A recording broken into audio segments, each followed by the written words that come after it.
بسم اللہ الرحمن الرحیم الحمد للہ رب العالمین وصلی اللہ علی سیدنا محمد وآلہ الطیبین الطاہرین المعصومین اما بعد فقد قال اللہ سبحانہ وتعالی فی کتابہ المجید اعوذ باللہ من الشیطان الرجیم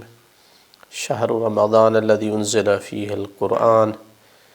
ھدی للناس وبینات من الھدی والفرقان۔ ماہ مبارک جب بھی آتا ہے تو ایک سوال ذہنوں میں اٹھتا ہے کہ اس مہینے کا استقبال کیسے کیا جائے،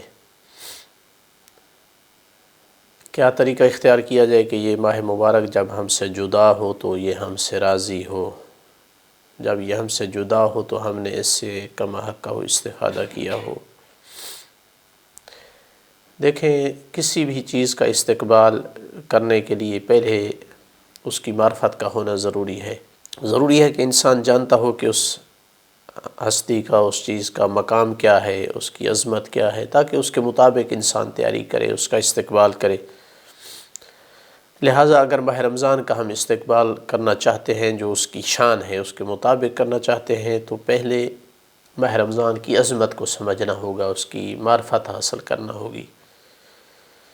اس حوالے سے ہم چند چیزیں عرض کرتے ہیں جن سے اندازہ ہو کہ ماہ رمضان کتنا عظیم اور کتنا برکت والا مہینہ ہے۔ دیکھیں، حکومتیں جب بھی کوئی ایک بڑی گرانٹ لانا چاہتی ہیں، بڑا پیکیج دینا چاہتی ہیں، تو اس کا اعلان کرنے کے لیے وہ ایک خاص ڈیٹ کا اور خاص مناسبت کا انتظار کرتی ہیں کہ اس میں جا کے وہ اعلان کریں۔ پروردگار نے جتنی آسمانی کتابیں نازل کی ہیں ان میں سے افضل ترین کتاب قرآن مجید ہے۔ پروردگار نے اس کتاب کو نازل کرنا تھا اور سامنے 12 مہینے تھے سال کے۔ خالق نے ماہ رمضان کے مہینے کو ہی اس مناسب سمجھا اس کے لیے کہ وہ اپنی قرآن جیسی عظیم کتاب کو نازل فرمائے۔ تو اس سے اندازہ ہونا چاہیے کہ ماہ رمضان اللہ کی نگاہ میں کتنی عظمت والا مہینہ ہے۔ فرمایا شہر رمضان الذی انزل فیہ القرآن، ماہ رمضان وہ مہینہ ہے جس میں قرآن کو نازل کیا گیا۔ وہ قرآن جو لوگوں کے لیے ہدایت ہے، جس میں واضح ٹھوس دلیلیں ہیں، حق اور باطل میں تمیز کرنے والی دلیلیں ہیں۔ ایک چیز یہ ہے کہ ماہ رمضان وہ خاص مہینہ ہے جس کو اختیار کیا گیا قرآن کے لیے۔ دوسرا، اللہ تعالیٰ کی جو طرف سے انسان کو رہنمائی دی گئی ہے عبادات کے ذریعے سے کہ جو قریب کرتی ہیں انسان کو اپنے رب کے، ان عبادات میں سے عظیم ترین عبادت روزہ، کہ جس کے بارے میں یہ فرما دیا کہ الصوم لی وانا اجزی بہ، کہ روزہ میرے لیے اور میں ہی اس کی جزا دوں گا، یا بعض کہتے ہیں کہ میں ہی اس کی جزا ہوں۔ تو یعنی ملائکہ درمیان میں نہیں ہے، ڈائریکٹ پروردگار ہی اس کی جزا دے گا۔ ایسی عظیم عبادت اس کے لیے بھی اللہ تعالیٰ نے 12 مہینوں میں سے ماہ رمضان کے مہینے کا انتخاب کیا۔ تو اس کا معنی ہے کہ یہ مہینہ اللہ کی نگاہ میں تمام مہینوں سے افضل مہینہ ہے، چونکہ قرآن مجید کے نزول کے لیے بھی اسی مہینے کو معین فرمایا، اور اپنی عبادت جو کہ عظیم عبادت ہے روزہ، اس کے لیے بھی ماہ رمضان ہی کا تعین فرمایا۔ اسی لیے تو روایت میں ہے کہ جب ماہ رمضان کا مہینہ آتا تو 3 دن پہلے اللہ کے رسول ندا دیتے، لوگوں میں بلاتے، لوگوں کو ممبر پہ تشریف فرما ہوتے، اور اللہ کی حمد و ثناء کے بعد فرماتے تھے ایھا الناس ھذا الشہر قد حضرکم وھو سید الشہور، لوگو یہ مہینہ ماہ مبارک تمہارے پاس آ چکا ہے اور یہ سردار ہے مہینوں کا۔ اسی طرح اس چیز سے بھی اندازہ ہوتا ہے ماہ رمضان کی عظمت کا کہ اس نے اپنے اندر ایک ایسی رات سمیٹی ہوئی ہے، ایسی رات پر یہ مشتمل مہینہ ہے کہ جسے لیلۃ القدر کہا جاتا ہے، جو 1000 مہینوں سے بہتر ہے۔ انا انزلناہ فی لیلۃ القدر وما ادراک ما لیلۃ القدر، لیلۃ القدر خیر من الف شہر، 1000 مہینوں سے افضل رات ہے۔ اس سے بھی ماہ رمضان کی عظمت کا اندازہ لگائیے کہ اس کی گھڑیاں، اس کی ساعات، اس کے اوقات دوسری عام گھڑیوں کی طرح نہیں ہیں، دوسری عام اوقات کی طرح نہیں ہیں،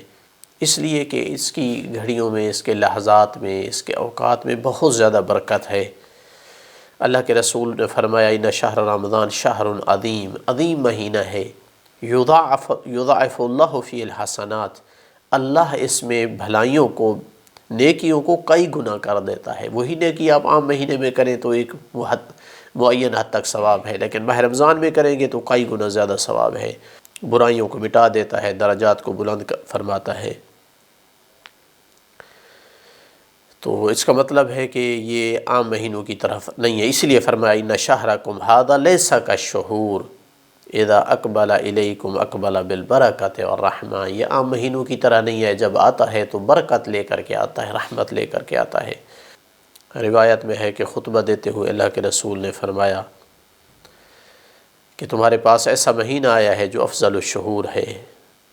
ایامہ افضل الایام ہیں، دن اس کے دوسرے دنوں سے افضل ہیں، لیالی ہے افضل اللیالی، اس کی راتیں دوسرے مہینوں کی راتوں سے افضل ہیں، اس کی ساعات دوسرے مہینوں کی ساعات سے افضل ہیں، تمہیں اللہ کی مہمانی کی طرف بلایا گیا ہے۔ اس میں اتنی برکت ہے، اتنی برکت ہے کہ اس میں تمہارے انفاس جو ہے، نفس سانس لیتے ہو تسبیح لکھی جاتی ہے، تمہاری نیند جو ہے عبادت لکھی جاتی ہے۔ اسی طرح ماہ رمضان کی عظمت کو جاننا ہے تو اس طرف بھی انسان اس طرف متوجہ ہونے سے بھی اس کی عظمت کو جان سکتا ہے کہ یہ وہ مہینہ ہے کہ جس میں یعنی گنہگاروں کو جہنم سے آزادی دینے کے لیے دروازہ کھول دیا جاتا ہے۔ وہ جہنم کے مستحق لوگ جو سال کے پورے مہینوں میں، ایام میں مستحق نہیں ہوتے جہنم سے آزاد ہونے کے، اللہ ان کو اس مہینے میں آزاد فرماتا ہے۔ چھٹے امام سے محمد بن مروان نے یہ روایت سنی کہ ان اللہ تعالی فی کل لیلۃ من شہر، ان للہ تعالی فی کل لیلۃ من شہر رمضان عتقاء و طلقاء من النار، ہر رات ماہ رمضان کی ہر رات میں اللہ کے ایسے بندے ہیں جن کو آزاد کیا جاتا ہے جہنم کی آگ سے، سوائے اس کے کہ جو ہے وہ مسکر پر افطار کرے، یعنی نشہ کرے افطار کے وقت۔ اور جب آخری رات آتی ہے تو فرماتے ہیں کہ اعتق فیہا مثل ما اعتقہ فی جمیعہ، جتنا ماہ رمضان میں اب تک آزاد کیا تھا جتنے لوگوں کو، اتنے عدد میں اب آخری رات میں لوگوں کو جہنم کی آگ سے آزاد فرماتا ہے۔ اس مہینے کی عظمت میں یہ بھی ہے کہ آپ اگر کسی انسان کے ساتھ بھلائی کرتے ہیں تو اس کا اجر و ثواب عام دنوں سے کہیں زیادہ لکھا جاتا ہے۔ فرمایا کہ اگر کوئی ایک بندے کو افطار کرائے، اب کتنا اس پہ خرچ آتا ہے ایک بندے کے افطار پہ، ایک بھوکے کو کھانا کھلا رہا ہے، ایک پیاسے کو پانی پلا رہا ہے، افطار کروا رہا ہے، تو فرمایا عند اللہ عتق نسمہ، ایسا ہے جیسے غلام کو آزاد کروایا۔ اب غریب لوگ بیچارے غلاموں کو آزاد نہیں کروا سکتے تھے کیونکہ بہت زیادہ قیمت ہوتی تھی ان کی، ایک روزہ افطار کروانا غریب کے لیے بھی مشکل نہیں ہے، چونکہ اس میں یہ بھی شرط نہیں ہے کہ کوئی اس کو بہت زیادہ یعنی کھانے دے کئی قسم کے، نہیں، افطار کروا دیا ہے اس کو مناسب طریقے سے تو غلام کو آزاد کروانے کا ثواب ہے۔ یہ اس ماہ رمضان کی برکت ہے، اس کی خصوصیت ہے، یہ پیکج ہر جگہ موجود نہیں ہے، ہر زمانے میں نہیں ملتا ہے۔ پھر اللہ کے رسول سے کہا گیا آپ کچھ عاجز ہوتے ہیں، غریب ہوتے ہیں، یہ بھی نہیں کر سکتے، لیسا کلنا یقدر علی ذلک، ہم میں سے ہر بندہ نہیں کر سکتا ہے کہ وہ کسی کو کھانا کھلائے، تو اللہ کے رسول نے اور وسعت دی۔ ماہ رمضان کی برکات ہیں، اس سے محروم نہیں ہونا چاہیے، مایوس نہیں ہونا چاہیے۔ فرمایا اتقوا النار ولو بشق تمرۃ، آگ سے بچ جاؤ اگرچہ کھجور کے ایک حصہ، ایک دانے کے ایک حصے سے کے ذریعے سے، ولو بشربۃ من ماء، پانی کے گھونٹ کے ذریعے سے، جہنم کی آگ سے بچ جاؤ، یعنی اتنے اس پہ افطار کرا دو تو تمہیں جہنم سے آزاد کر دیا جائے گا۔ اور جہاں تک قرآن اور ماہ رمضان کا تعلق ہے تو اصلاً یہ ربیع القرآن ہے، ہر چیز کی بہار ہوتی ہے، قرآن کی بہار ماہ رمضان ہے۔ تو ایک آیت کی تلاوت، روایت عجیب ہے، روایت میں ہے ایک آیت کی تلاوت، من تلا فیہ آیۃ من القرآن کان لہ مثل اجر من ختم القرآن فی غیرہ۔ کتنی عظمت ہے ماہ رمضان کی، ایک آیت مجیدہ، قرآن مجیدہ کی ایک آیت کی تلاوت اتنا ثواب رکھتی ہے جتنا باقی 11 مہینوں میں ختم قرآن جتنا ثواب رکھتا ہے۔ اور جہاں تک اس میں روزے کا تعلق ہے تو بے بہا فضائل ہیں، بے حد فضائل ہیں۔ ایک روایت صرف کہ اس ماہ مبارک میں اگر روزہ رکھا جائے تو کتنی عظمت ہے، فرمایا اللہ تعالیٰ نے جو ہے وہ ملائکہ کی ڈیوٹی لگا رکھی ہے کہ وہ کیا کرتے ہیں روزے داروں کے لیے، استغفرون لہم فی کل یوم من شہر رمضان، ہر روز وہ آخر ماہ رمضان تک ان کے لیے دعا کرتے ہیں، اور روزے داروں کو ندا دے رہے، ہر رات ندا دیتے ہیں افطار کے ٹائم پہ، ابشروا عباد اللہ، آئے اللہ کے بندو تمہیں بشارت ہو، تھوڑی دیر کے لیے بھوکے رہے ہو، وَبَسَ تشبعون کثیرا، اور بڑی دیر کے لیے تم پھر سیر ہو کر جنت میں اللہ کی نعمتوں سے کھاؤ گے پیو گے۔ اس مہینے کی عظمت اس سے بھی ظاہر ہوتی ہے کہ گناہگاروں کی دعا اس میں مستجاب ہوتی ہے، رد نہیں ہوتی اس ماہ مبارک میں جو دعا کرتا ہے، اس لیے کہ آسمان کے دروازوں کو کھول دیا جاتا ہے، تو گناہگار کی دعا اس کے حق میں، یعنی اپنے حق میں، دوسروں کے حق میں اللہ تعالیٰ مستجاب فرماتا ہے۔ اب اگر یہ عظمت ہے، اتنی عظیم مناسبت ہے، اتنا بابرکت مہینہ ہے، تو کیسے اس کا استقبال کیا جائے؟ اللہ کے رسول جو اپنے صحابہ کو تعلیم دیتے تھے ماہ رمضان کے آنے سے پہلے، بہت قیمتی بات ہے کہ اپنے دل کو صاف ستھرا کرو، نیت اپنی صاف کرو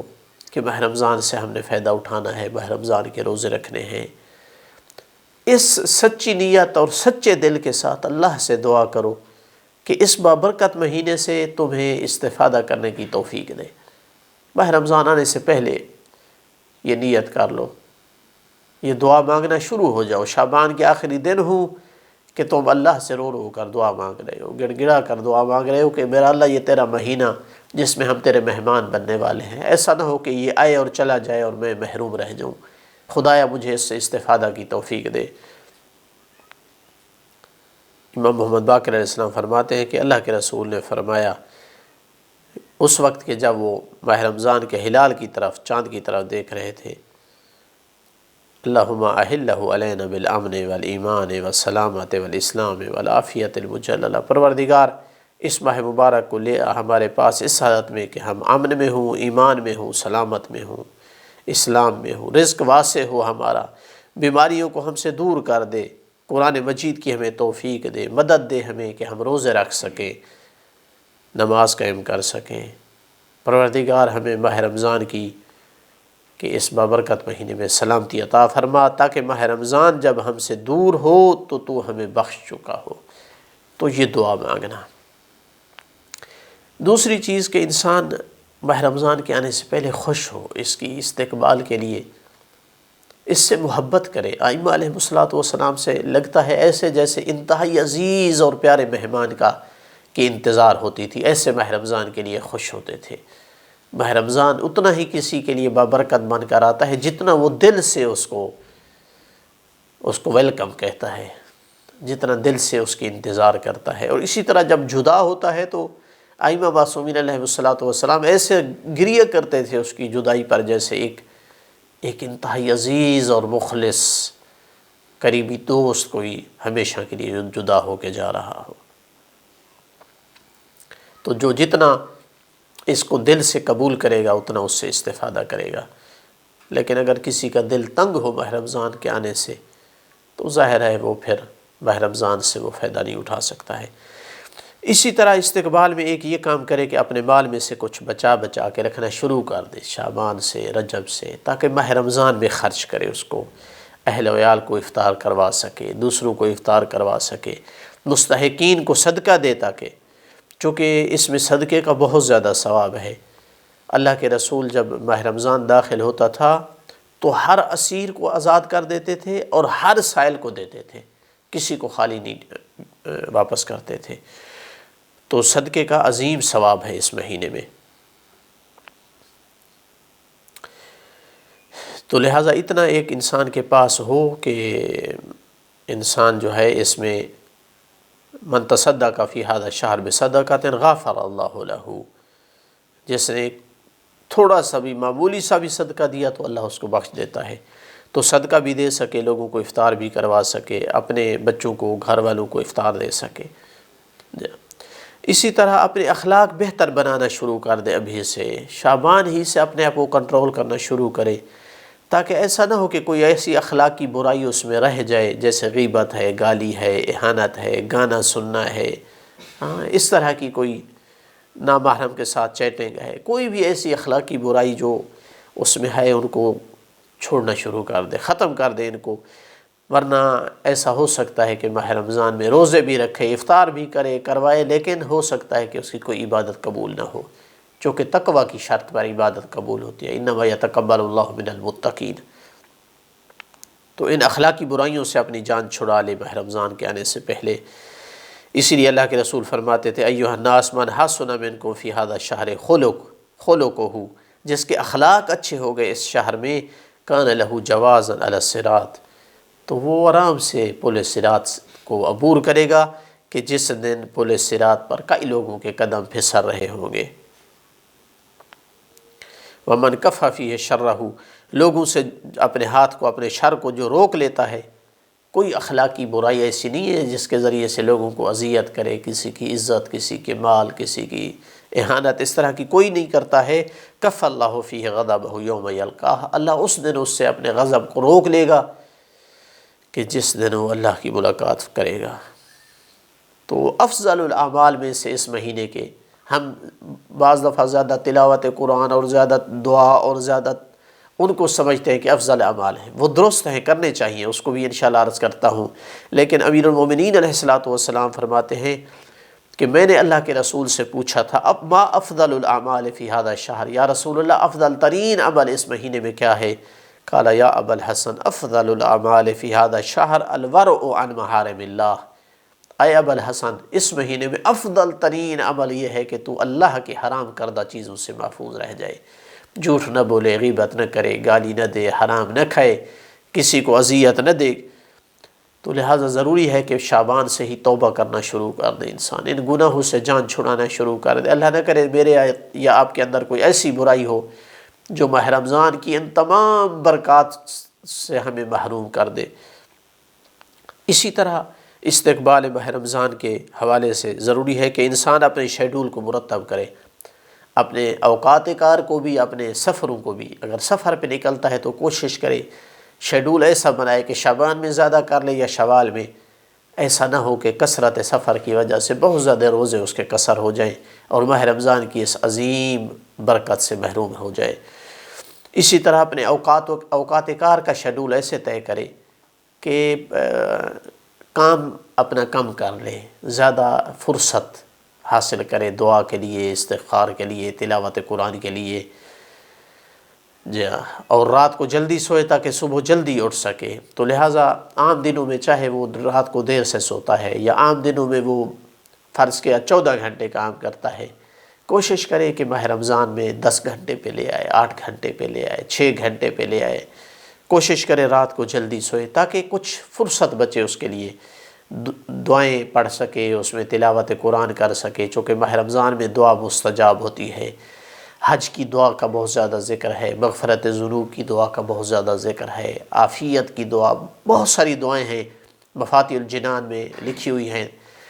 تو ان دعاؤں سے استفادہ کرے، تلاوت قرآن، نوافل نماز کو ادا کرنے کی کوشش کرے، اوقات نماز میں واجب نمازوں کو ادا کرے۔ اسی طرح روزے کے احکام کو سیکھے ماہ رمضان سے پہلے۔ ایسا نہ ہو کہ روزہ تو رکھے لیکن احکام نہ جاننے کی وجہ سے اپنے روزے کو باطل کر بیٹھے یا مکروہ کر بیٹھے، اس کے ثواب کو کم کرے۔ تو لہٰذا احکام سیکھنا ضروری ہے۔ استقبال رمضان میں ایک بہت ضروری کام ہے، بہت ضروری کام ہے، اور وہ یہ ہے کہ اگر کسی سے قطع تعلقی ہے، کوئی خونی رشتہ دار ہے، اس سے ساتھ صلہ رحمی کرے، اس لیے کہ قطع تعلقی کرنے والا انسان ملعون ہے قرآن مجید میں، ایک سے زیادہ جگہ لعنت ہوئی ہے۔ تو کیسے ملعون آدمی جو ہے ماہ رمضان سے وہ رحمت حاصل کر سکے گا؟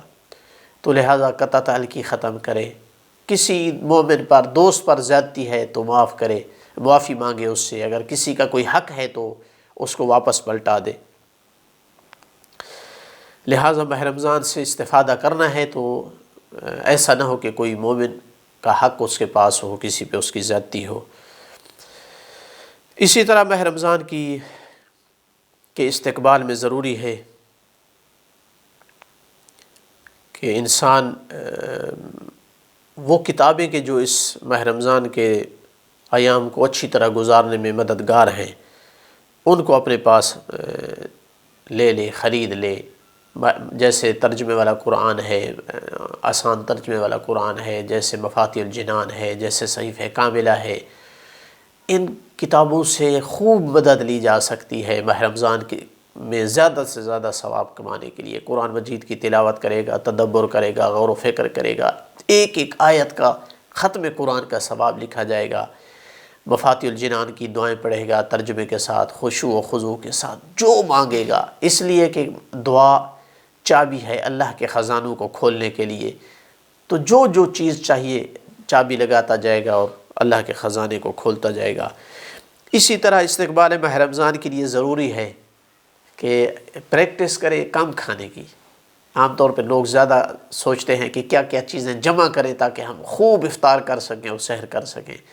دیکھیں، خوب افطار کرنے والا، خوب سحری کھانے والا آدمی اکثر ہم نے دیکھا ہے محروم رہتا ہے، نہ دعا میں لذت ہے، نہ نماز میں لذت ہے، کوئی اچھے کام کی تو یعنی دل نہیں کرتا ہے، اکثر سویا رہتا ہے، یا جو اپنا کام ہے بس وہ کرتا ہے اور باقی سونے میں گزرتی ہے۔ سونے کو کم کرے، جلدی اٹھے، رات کو کھانے کو کم کرے تاکہ عبادت کر سکے، تاکہ اپنا دعا پڑھ سکے، تاکہ تلاوت قرآن کر سکے۔ تو اس کی پریکٹس کرے ابھی سے کہ وہ، چونکہ ماہ رمضان زیادہ کھانے کا عادی کرنے کے لیے نہیں آتا، ماہ رمضان کھانے کو کم کرنے کی عادت ڈالنے کے لیے آ رہا ہے، لیکن کچھ لوگ اپنا وزن اس میں بھی بڑھا لیتے ہیں۔ عجیب ہے، یعنی ماہ رمضان وزن بڑھانے کے لیے نہیں آیا ہے، ماہ رمضان آیا ہے تاکہ ہمیں بھوک کا احساس ہو، پیاس کا احساس ہو، تاکہ ہمیں آخرت یاد آئے کہ وہاں بھوک اور پیاس میں ہماری کیا کیفیت ہوگی، تاکہ ہمیں غربا کی بھوک اور پیاس کا احساس ہو۔ لہٰذا یہ چند ایک نصیحتیں تھیں جو استقبال ماہ رمضان کے لیے میں ضروری سمجھتا تھا، اور اگر اللہ نہ کرے کسی کو کوئی صحت کا ایشو ہے تو ضروری ہے کہ وہ پہلے سے مراجعہ کرے، کہیں ایسا نہ ہو کہ صحت مزید بگڑ جائے اور ماہ رمضان کے روزوں سے محروم ہو جائے۔ کسی اچھے ڈاکٹر سے مشورہ کرے، کوئی علاج کرے اپنی صحت اگر اس میں کوئی خرابی ہے، تاکہ ماہ رمضان میں فٹنس حاصل کر کے یہ روزے رکھ سکے، اور ماہ رمضان کی جتنی برکات ہیں وہ اپنے دامن میں سمیٹ سکے۔ پروردگار ہمیں حق محمد و آل محمد توفیق دے کہ ہم ماہ رمضان کی برکات سے کم حق کا ہو استفادہ کر سکیں۔ والحمدللہ رب العالمین، وصلی اللہ علی سیدنا محمد و آلہ الطیبین الطاہرین المعصومین۔